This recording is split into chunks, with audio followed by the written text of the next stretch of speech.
I just finished watching the post-credit scene from Spider-Man Brand New Day, and honestly, I have a lot of questions. There are some huge reveals packed into those final moments, and I think they could completely reshape the future of the MCU. I'm Andrew from Ideal Movies, and today we're breaking down the ending, the post-credit scene, and the biggest clues hidden throughout the film. Before we jump in, this is your official spoiler warning. We'll be discussing major moments from both the movie and the post-credit scene, so if you haven't seen Spider-Man Brand New Day yet, now's the time to click away. Still here? Perfect. Let's dive in. One of the biggest reveals comes early on with Sadie Sink's mysterious character. As many fans suspected before the movie premiered, she is officially playing Jean Grey.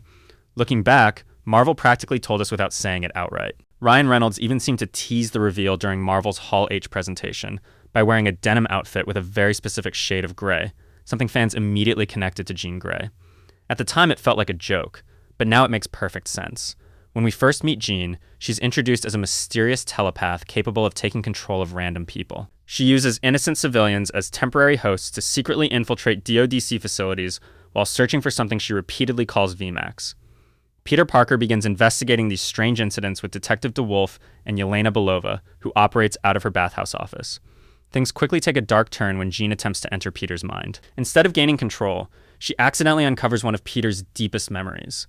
The emotional moment when Aunt May discovered he was Spider-Man back at the end of Spider-Man Homecoming. That memory overwhelms Peter, triggering something completely unexpected. His emotional stress causes his spider DNA to become unstable, almost like a second puberty. Suddenly, his enhanced abilities begin evolving beyond anything we've seen before. His strength increases dramatically, his senses become even sharper, and for the first time, organic webs begin shooting directly from his wrists. Unfortunately for Peter, he has absolutely no control over them. Instead of the clean web shooters we're used to seeing, the webs explode everywhere, creating a chaotic mess that feels like an exaggerated version of Tobey Maguire's Spider-Man discovering his powers for the first time.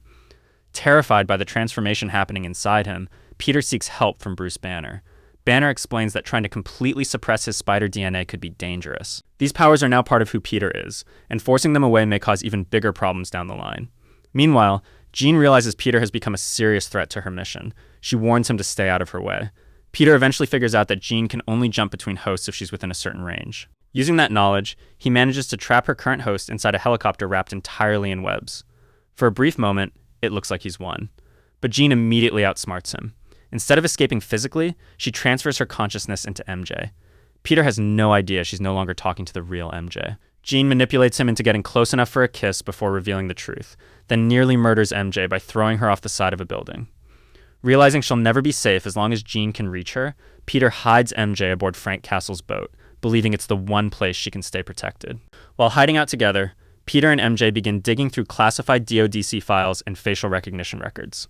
That's when they finally discover the identity of the mysterious telepath. Her real name is Jean Elaine Grey. Once Peter and MJ uncover Jean's identity, the movie finally begins revealing who she really is, and her backstory is far more tragic than anyone expected. Through a series of flashbacks, we learn that Jean and her older sister, Sarah, were born with powerful telepathic abilities. Their mother, Elaine Grey, couldn't cope with what her daughters had become and ultimately abandoned them because of their mutant gifts. Sarah, the older sister, spent years protecting Jean. When the DODC eventually captured Sarah, she made one final sacrifice. Using her psychic powers, she transferred her consciousness into Jean long enough to help her escape, giving her little sister a chance to disappear before the agency could capture them both. One small detail that comic fans immediately noticed is Sarah's green and yellow hair scrunchie. That's almost certainly a subtle nod to Jean Grey's original Marvel Girl costume from the comics, which famously featured those exact colors. Marvel clearly knew longtime fans would catch that reference. The movie also spends time reminding viewers just how important Jean Grey is within Marvel lore. She's one of the founding members of the X-Men, an Omega-level mutant with telepathic and telekinetic abilities so powerful that she eventually becomes the host of the legendary Phoenix Force. The Phoenix isn't just another superpower, it's one of the most dangerous cosmic entities in all of Marvel, capable of reshaping reality itself. Later in the comics, Jean marries Scott Summers, better known as Cyclops, and together they become central figures in some of Marvel's biggest X-Men storylines. The film even references their complicated family history, including Rachel Summers and the famous Summers bloodline that comic readers know so well. One of the more surprising choices is Marvel's inclusion of Sarah Grey. She's a relatively obscure character, but comic readers may remember that Chris Claremont originally had much bigger plans for her. Claremont once intended Sarah to be a mutant whose abilities could awaken or strengthen the powers of other mutants. Interestingly, that's very similar to the role she plays here, acting as Jean's protector and helping guide her psychic abilities before sacrificing herself. Taken together, these references make one thing very clear. Marvel isn't randomly pulling pieces from X-Men history. They're specifically borrowing ideas from Chris Claremont's legendary run, widely considered the defining era of the X-Men comics throughout the late 70s, 80s, and early 90s. If that's the direction Marvel continues moving, longtime comic fans have a lot to be excited about. However, the movie also creates one major mystery. It never actually explains where mutants fit into the MCU. Characters like Kamala Khan and Namor have already been hinted to possess mutant genes, yet this film carefully avoids using the words mutant or X-Men altogether. Instead, everyone simply refers to Jean as being special. That feels intentional. Whether it's because Marvel is saving those terms for the future X-Men movie, or because of lingering agreements involving Sony, we simply don't know yet. What we do know is that Jean's abilities appear even stronger than simple telepathy. Throughout the movie, she's shown subtly altering reality itself, suggesting her connection to the Phoenix Force may already exist, even if the film never says it outright. Another unanswered question is why mutants are only beginning to appear now. Marvel offers no direct explanation. Maybe mutation is simply humanity's next stage of evolution. Or maybe the repeated bursts of gamma radiation released during Thanos' snaps accelerated dormant mutant genes across the planet. Interestingly, the movie even includes Cindy Moon attending one of Bruce Banner's lectures, where she questions him about the long-term effects of the snap. That moment could easily become important later. With D23 approaching, many fans are expecting Marvel Studios to officially reveal its X-Men cast and finally explain where mutants fit into the future of the MCU. And after everything we see in this movie, it feels like that announcement can't be too far away. Up to this point, Jean has mostly been portrayed as a frightened young woman searching for answers. But as the story continues, it's clear she's becoming far more dangerous. Before she even learns what truly happened to her sister, Jean has already crossed several moral lines. She repeatedly tries to kill innocent people, forcing victims off rooftops, manipulating civilians into dangerous situations, and even causing one man to walk directly into oncoming traffic where he's struck by a taxi. Perhaps the most disturbing moment comes when she possesses MJ. Not only does she use MJ's body to deceive Peter emotionally, but she also manipulates him into kissing someone who isn't actually MJ. It's a deeply unsettling moment that shows just how far Jean is willing to go to complete her mission. Because of scenes like these, I can't help but wonder if the Phoenix Force is already influencing her. The movie never confirms it outright, but Jean's increasingly violent behavior feels much darker than someone simply acting out of fear. Whether she realizes it or not, something inside her seems to be pushing her toward destruction. Meanwhile, Peter and Frank Castle race to stop Jean before she can break into the DODC's heavily secured vault. Their plan is simple. Get close enough to attach an inhibitor chip that will suppress her psychic powers. Unfortunately, Jean is always one step ahead. Instead of confronting Peter directly, she takes control of Bruce Banner. By forcing Banner to remove the device regulating his transformations, she unleashes Smart Hulk once again. But the situation spirals out of control almost immediately. Jean abandons Banner and jumps into Frank Castle's mind, causing Banner to lose control completely. Without his inhibitor, Bruce transforms into the Savage Hulk. And suddenly, Spider-Man finds himself standing between one of Marvel's strongest heroes and total destruction. The fight that follows is easily one of the biggest action sequences in the entire movie. Savage Hulk is stronger, angrier, and far less controlled than Smart Hulk. Peter is forced to rely on every new ability his evolving spider powers have given him just to survive. Rather than trying to overpower Hulk, Peter focuses entirely on reaching Jean. During the chaos, he finally gets close enough to attach the inhibitor chip. The moment it activates, Jean loses control over every person she's possessing. Frank regains consciousness. Banner returns to normal, and the DODC quickly moves in to capture her. For a brief moment, it looks like the crisis is finally over. But then Peter remembers something Jean said earlier. Throughout the movie, she keeps searching for someone named Sarah. At first, Peter assumes Sarah is still alive somewhere. Now he realizes that's exactly what someone wanted him to believe. Someone has been manipulating Jean from the very beginning. While imprisoned inside a DODC containment cell, Jean finally deciphers the message her sister tried to leave behind. She wasn't searching for a person called VMAX at all. She was searching for an air vent. The clue actually referred to Vent Max, hidden inside the ventilation system above her cell. Inside, Jean discovers the horrifying truth. Sarah never escaped. The DODC had already captured her, experimented on her, and eventually killed her. Everything Jean has done throughout the film has been based on a lie. The agency intentionally manipulated her into believing Sarah might still be alive so they could continue studying her powers. Even worse, Peter learns why. The DODC has been scanning the brains of powerful telepaths, hoping to duplicate those abilities and eventually transfer them into someone they can completely control.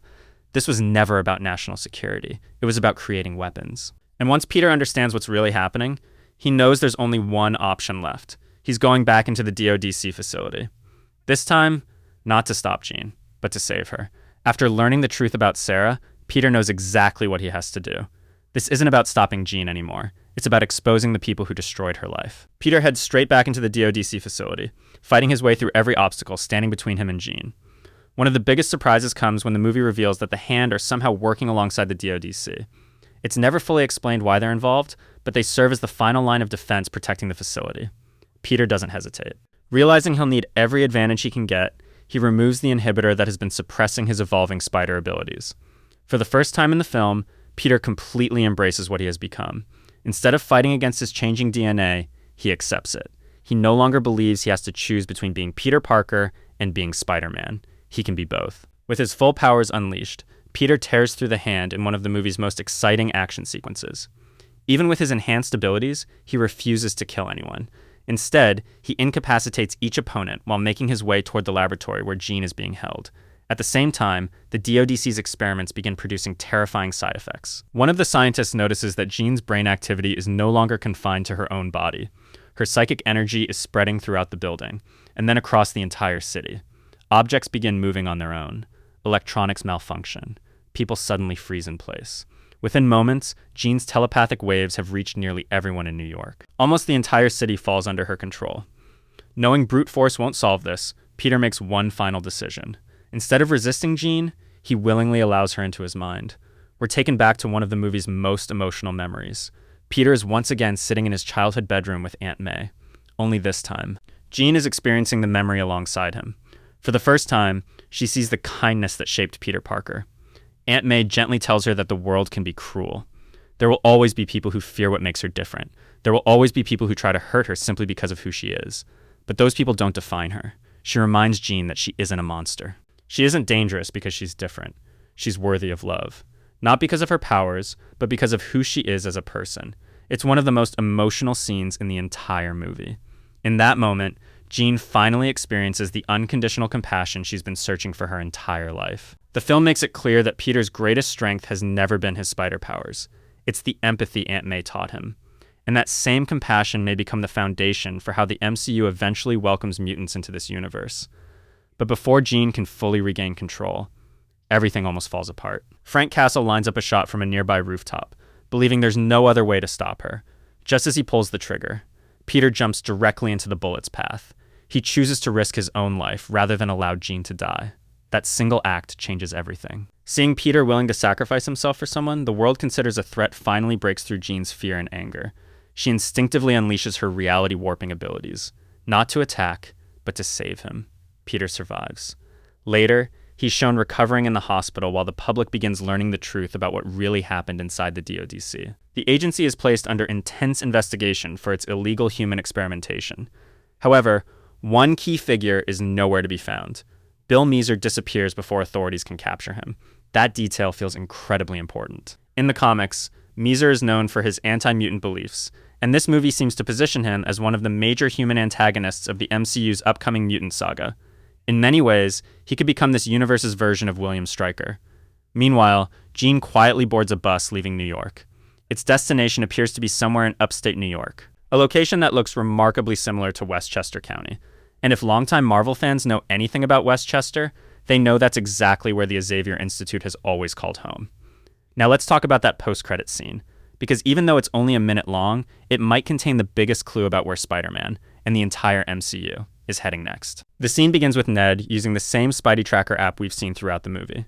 A marker suddenly appears on a street in Queens, and the app announces new Spider-Man sighting, location unknown. The message repeats several times as the camera slowly zooms away from the map. At first, everything seems normal. Then the camera keeps pulling back, past New York, past Earth, and eventually, past the moon. As eerie music begins playing, the screen glitches with flashes of red before shifting into multiple colors. Suddenly, another marker appears floating somewhere among the stars. This time, the app announces, location found. The marker begins beeping faster and faster before the screen cuts to black, And that's it. No explanation. No location. Not even confirmation of which Spider-Man the Tracker has detected. So, what exactly does all of this mean? I think there are 3 possible explanations. The first theory connects directly to Avengers Doomsday and Secret Wars. Marvel has already confirmed that Robert Downey Jr. will return as Victor Von Doom, and both movies appear to be adapting Jonathan Hickman's famous Time Runs Out storyline. In that comic, incursions cause different universes to collide until entire Earths begin crashing into one another. We've already started seeing hints of that across the MCU. The Thunderbolts post-credit scene teased alternate Earths appearing near our own, and early footage from Doomsday shows multiple worlds on a collision course. Eventually, Doom uses the remains of those realities to create Battleworld. If that's where this story is heading, then Ned's tracker may have detected Peter being transported from Queens directly to the forming Battleworld somewhere in space. Even though Tom Holland hasn't officially been confirmed for Avengers Doomsday, almost everyone expects him to appear before, or at the very latest, during Secret Wars. Meanwhile, Sadie Sink's Jean Grey has already been confirmed to return in Secret Wars, making this theory even more believable. The second theory points towards Sony instead of Marvel. Did you notice how the visual glitches looked strangely familiar? They resemble the same distortion effects used throughout the animated Spider-Verse movies. Since Brand New Day is still a Sony production, this could easily be teasing Spider-Man Beyond the Spider-Verse, currently scheduled for 2027. Instead of tracking Peter Parker, the app may have detected an entirely different Spider-Person crossing into this universe. But my favorite theory is the third one. Remember Spider-Man No Way Home? Ned unexpectedly demonstrated magical abilities by opening sling ring portals without any formal training. He accidentally found both Andrew Garfield and Tobey Maguire's Spider-Man. By the end of this movie, something interesting happens. MJ still doesn't remember Peter. Even after reading his heartfelt letter, nothing comes back. But Ned feels different. When Peter performs their old handshake, Ned's reaction suggests that somewhere deep inside, he remembers. Not completely, but enough that Doctor Strange's memory spell may be beginning to weaken around him. If that's true, then maybe Ned's tracker isn't just detecting Spider-Man. Maybe it's detecting Peter Parker himself. And if another Peter from another universe is getting closer because of an incursion, the tracker would be able to find him. That could mean another version of Tom Holland. A black suit Spider-Man bonded with the Venom symbiote. Or the return of Tobey Maguire. That possibility becomes even more interesting because of recent rumors surrounding Avengers Doomsday. Normally, I'd ignore leaks altogether, but several details from previous rumors, like Loki's TVA connections and the mysterious Latvian witches, have slowly started becoming reality. One of those leaks claimed that Tobey Maguire's Spider-Man would appear alongside the X-Men from Earth 10,005. Whether that's true remains to be seen, but fan excitement certainly suggests people are expecting it. During Marvel's Hall H presentation at San Diego Comic-Con, one of the loudest audience reactions came from a brief shot of Tobey Maguire in Spider-Man No Way Home. That moment generated so much excitement that reporters repeatedly asked Marvel's creative team about Tobey afterward. Considering Ned was the person who originally opened the portal that brought Tobey into the MCU, it wouldn't be surprising if his technology somehow detects Tobey's return once another universe drifts close enough during an incursion. As for Jean Grey, we already know she'll return in Secret Wars. The real question is how Marvel plans to use her. Will she eventually arrive at the Xavier Institute in this universe and help establish the MCU's first X-Men team? Or will Battleworld bring together mutants from countless realities before Marvel reboots everything into a brand new version of Earth 616? Only time will tell. With Avengers Doomsday being the next major chapter, the countdown has officially begun. But those are just my theories. What did you think about the ending? Which post-credit theory makes the most sense to you? Let me know down in the comments. And if you enjoyed this breakdown, don't forget to subscribe. Thanks for watching, and I'll see you in the next one.